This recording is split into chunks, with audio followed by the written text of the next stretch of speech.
This program contains spooky subject matter. It may be deemed inappropriate for our younger viewers. Viewer discretion is strongly advised.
Now that I've tricked you into listening to over a minute of me breathing, we're making a Bigfoot diorama light box. Similar to the shadow box light, was a Christmas present for my brother. He really likes Bigfoot. He's been developing a video game about Bigfoot. Now, I can't say that I'm an expert on Bigfoot. My knowledge goes about as far as the X-Files. Did some research. Gonna give you a brief history. You can skip it, go straight to the crafting. I don't care. Variants of Bigfoot have existed cross-culturally for a very long time. In the US at least, started beginning around 1958. The Humboldt Times published an article about some letters that they had been getting from loggers about seeing these really large footprints up in Northern California, Bluff Creek. Perhaps the most iconic imagery of Bigfoot as we know it today is from 1967, video of Bigfoot by Roger Patterson and Bob Giblin, frame 352. Whether this was real or not, nobody knows. It has yet to be officially debunked. Will it ever be? Probably not. There's got to be an explanation. That's all I'm gonna give you. Let's get into crafting. Is it 2 days before Christmas? Maybe. It's fine. I've got this.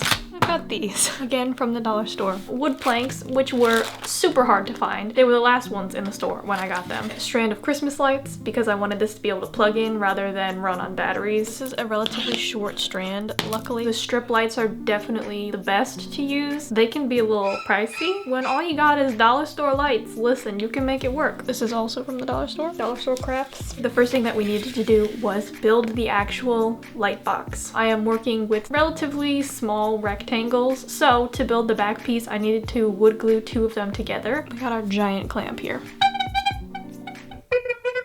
I'm using a plastic piece as the front. Size this base on the size of that. Made the back piece first.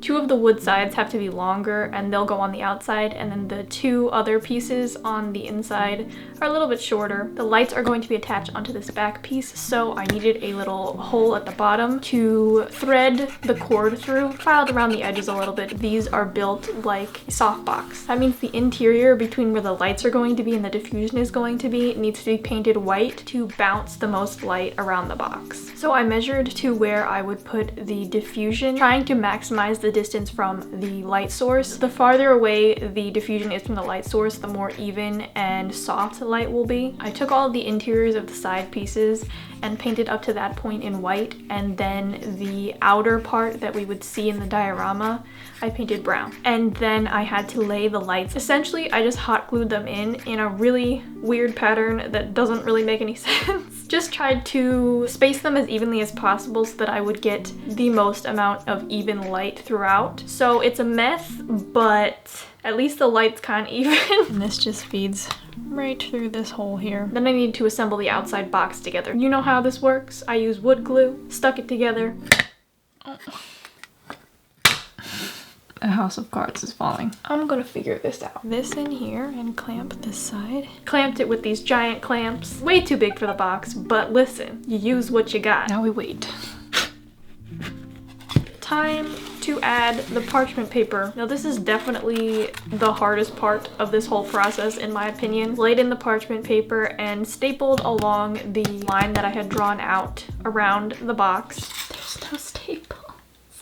Why? Why does it have to be like this? It was the middle of the night, so I just gave up on that for now. So instead, I painted the outside of the box to match the inside with the brown. Started up stapling again the next morning. With the staples, you just gotta struggle with them a little bit. Sometimes they don't go in very well. In fact, I would say most of the time they don't. So sometimes you just gotta tap them in. That beautiful craftsmanship. Now, depending on the thickness, it could potentially go all the way through the wood. So if you can test it on a scrap, you should. Believe it or not, I do have my own Bigfoot story.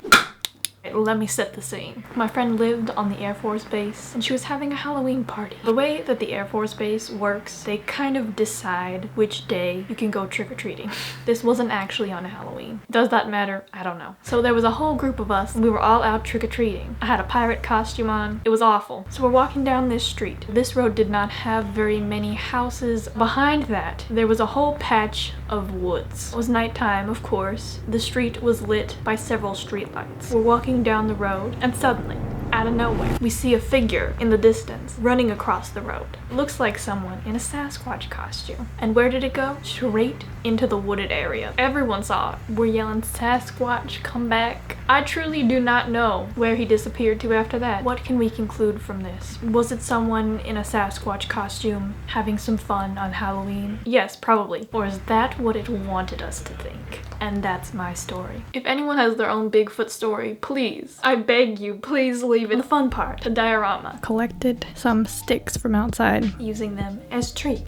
Mark it here. Where did my marks go? Cut them to size to fit into the box. I just tried to sort of lay them out in a pleasing manner. Tested different arrangements out. Try and get the branches to overlap and make some interesting shapes. After I came up with an arrangement, I went ahead and glued all of those in. I am obviously leaving a little portion in the middle for where I'm gonna put Bigfoot. A little off center. I'm into the asymmetry. We start creating the foliage of the trees, the dried weeds from my Hobbit project. The thing that you have to keep in mind with placement, when the light is on, everything will be backlit. So most of what you see is going to be the silhouettes of things. So that means that when you're layering in things, you want to make sure that the forms are still distinct. So you don't want to layer on too much or make it really dense because that'll end up just looking like a big blob of shadow. That being said, this will also be seen during the day, so you don't want it to be too sparse. To balance this, I kind of ended up layering a lot more on the top and then sort of thinning it out as it goes down. Now, creating the forest floor. So you could absolutely go full forest terrain. However, I wanted to keep it relatively minimal because my brother kind of likes things like that. So I didn't want to go too crazy. I went ahead and placed some rocks in at the bottom near the trees where they end. I want to cover the ends of the trees a little bit as much as I could to make it look a little bit cleaner. I went in with the tiny last dregs of moss that are at the bottom of the bag and stuck it in to sort of blend the edges. Then we had to create our Bigfoot, of course. Painted a version on cardstock, something sturdy enough so that it can stand on its own. I just did my best. That's all you can do. I cut him out. We'll see what happens here. Could end up ruining it. I poked out his eyes with a safety pin. It was necessary. Then you can see his eyes glowing. And this probably won't come as a surprise to you, but I'm back again making the same mistakes. Trying to mess with fur when I got no business doing it. Could be a bad idea,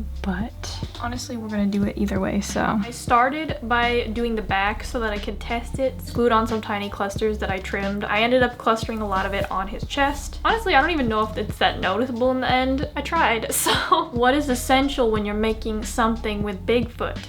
Footprints. Since I had not covered the entire bottom with dirt, I decided to just make the footprints with dirt and have them be sort of raised. I painted the glue in that area and just, you know, dumped the dirt on it. We finally needed to add Bigfoot in his place of glory, and then we just needed to finish everything off. So I went and varnished the outside of the box, also made a frame for the sheet of plastic, which I made out of paperboard, which probably is not the best material, but it's what I had. And of course, we just need to glue in the back, and then it was done. So let me tell you the story of the time I met Bigfoot.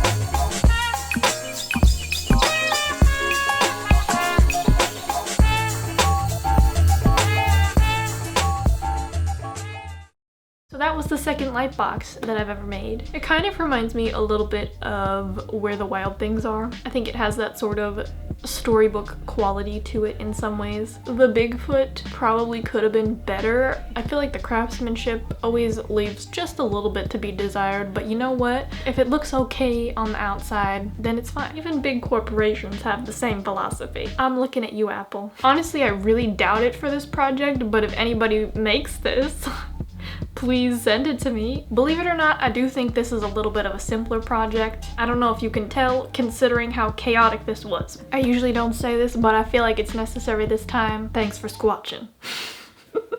I'm so sorry.